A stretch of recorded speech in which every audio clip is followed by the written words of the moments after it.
He was a cold-hearted CEO from Seoul. She was a warm, fearless assistant from Nigeria. What started as tension soon spiraled into a storm of emotions, secrets, and impossible choices. Sit back, because this story will hold your heart hostage until the end. Once upon a time in Seoul, there was a man named Mr. June. He was the CEO of a big company. Mr. June was very smart and worked hard, but he was also very rude. He shouted at his workers and never smiled. People were scared of him. One day, a young woman named Abigail came from Nigeria to work as his assistant. Abigail was kind, smart, and always smiled. She wore bright clothes and greeted everyone cheerfully. "Good morning." The office felt warmer with her around. Mr. June didn't like her at first. He thought she was too happy and talked too much. He told her to be quiet and just do her job. But Abigail didn't stop being kind. She brought him tea when he was tired and helped him find his lost pen. One day, Mr. June had a big meeting. He was nervous and forgot his notes. Abigail noticed and quickly handed him the papers he needed. The meeting went well, and Mr. June was surprised. He said, "Thank you," for the first time. After that, Mr. June started to see Abigail differently. He noticed her laughter made others happy. He saw how she helped everyone, even when she was busy. He began to smile more and shout less. One evening, it started to rain heavily. Abigail didn't have an umbrella, so Mr. June offered to walk her home. They shared his umbrella and talked about their lives. Abigail spoke about her family in Nigeria, and Mr. June shared stories from his childhood. From that day, they became friends. Mr. June learned to be kind, and Abigail continued to shine. The office was no longer a cold place. It was filled with laughter, teamwork, and warmth. And so, the rude CEO and his Nigerian assistant taught each other the value of kindness and friendship. The next morning, the office was buzzing with whispers.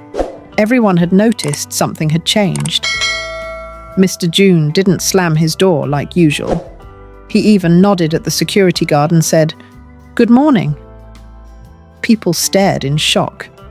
Was this really the same man? Abigail came in with her usual bright smile. She wore a yellow dress with tiny green flowers, and her braids were tied up in a cute bun. She noticed the change too. Mr. June wasn't frowning at his desk. He was just calm. Later that day, Mr. June called Abigail into his office. Her heart jumped a little. Did she do something wrong? "Abigail, sit," he said. His voice wasn't cold like before. It was softer, warmer. "I need your help. I'm going to Nigeria next month for a business meeting." Abigail blinked in surprise. "You're going to Nigeria?" "Yes, and I need someone to help me understand the culture better. I don't want to go there acting like a robot." She smiled. "Of course. I'd love to help." They started spending more time together. She taught him how to say good afternoon in Yoruba and how to greet elders with respect. He even tried Nigerian jollof rice for the first time and coughed loudly from the pepper. But he smiled through the tears in his eyes. "You Nigerians like fire in your food," he joked. "You Koreans eat so much kimchi, your stomach must be dancing every day," she teased back. They laughed together for the first time. It felt easy, natural. But not everyone was happy about this new closeness. One of Mr. June's top managers, Minho, didn't like Abigail. He thought she was getting too close to the boss. "She's just an assistant," Minho said behind her back. "She doesn't belong in high meetings." Abigail heard the whispers. At first, she ignored them. But then one day, someone slipped a note into her drawer. "Watch your back. You're just a girl from nowhere." It stung. She took the note home and cried silently. She didn't want to bother Mr. June. He was finally becoming someone kind, someone better. She didn't want to be the reason for new troubles in his life. But Mr. June wasn't blind. He noticed her eyes were red the next day. "Who hurt you?" he asked. Abigail shook her head. "It's nothing." "Don't lie to me, I want to know." She hesitated. Then she slowly handed him the note. He read it. His face changed. For the first time in a long while, the cold June returned. But this time, the cold wasn't for her. This time, he was going to protect her. Even if it meant fighting everyone in his company. Even if it meant breaking rules. Even if it meant breaking his own heart. Because something was happening. He didn't just respect her now. He was falling in love with her. And he didn't know what to do with those feelings. Not yet. The next day, the entire company was summoned to the main conference room. No one knew why, and whispers flew like wind. Maybe someone's getting fired. I heard the CEO is mad again. Did someone mess with the Nigerian assistant? Abigail sat quietly at the back, her heart racing. She didn't want drama. She didn't like being the center of attention. But she also didn't like being treated like she didn't belong. Then Mr. June walked in. He was dressed in his sharp grey suit, hair slicked back, his face calm but serious. Everyone sat up straight. He took the mic. "I won't waste your time." Silence. Someone in this company thinks it's okay to threaten people. Someone thinks it's okay to treat others like they're less. That stops today. People looked around in confusion. Some avoided eye contact. I don't care where someone comes from. Nigeria, Korea, the moon. If they do their job well, they deserve respect. And Abigail, he paused, eyes locking on her across the room, has done more than just her job. She's made this place better, kinder, stronger. Abigail looked down, her cheeks hot. "So," he continued, "if anyone here thinks being cruel is clever, or that race or nationality makes you better, the door is open. Walk out. This company isn't for you." The room was dead silent. He dropped the mic back on the table and walked out. People stared at Abigail, some with shock, some with shame, a few with new respect. After that day, things changed. The whispers stopped. People smiled more. Even Minho kept his distance. But something else had started to grow. Something between Mr. June and Abigail. Late-night calls to plan his trip turned into deeper conversations. They spoke about childhood dreams, about fear, about family, about pain. Abigail told him about her father, a kind pastor who died helping flood victims in her village. She told him how she promised herself she'd bring light wherever she went.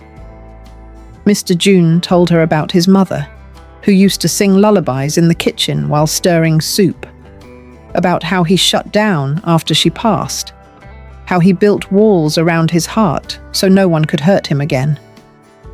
But now, somehow, this Nigerian girl with a sunshine voice and bold eyes was breaking those walls. He didn't want her to know he cared, but every time she smiled, his heart forgot how to stay cold. One evening, as they walked out of the office together, Abigail stopped. The sky above Seoul was pink and orange, painted like a dream. "Why did you defend me?" she asked softly. Mr. June looked at her for a long time, and then he whispered, "Because you matter to me more than I know how to say." Abigail's heart skipped, but just as she opened her mouth to reply, his phone rang. It was his father. And the moment he picked up the call, everything changed. Because the voice on the other end said something that made his face go pale. "She cannot be in your life, June. End it now, or lose everything we built." And in that moment, The war between his heart and his family began, and Abigail was in the middle of it. The days that followed were quiet, too quiet. Abigail noticed the change. Mr. June no longer called late at night. He no longer stopped by her desk to ask random questions or share tiny laughs. At meetings, he looked through her like she was invisible. It was as if all the warmth had been switched off. She tried to act normal, answering emails, organizing his calendar, keeping her smile in place. But inside, her heart was breaking. One evening, she couldn't take it anymore. She marched into his office and stood tall. "Why are you acting like I don't exist?" she asked, her voice trembling. Mr. June looked up slowly. His eyes were tired, cold, distant. "I've been busy," he replied.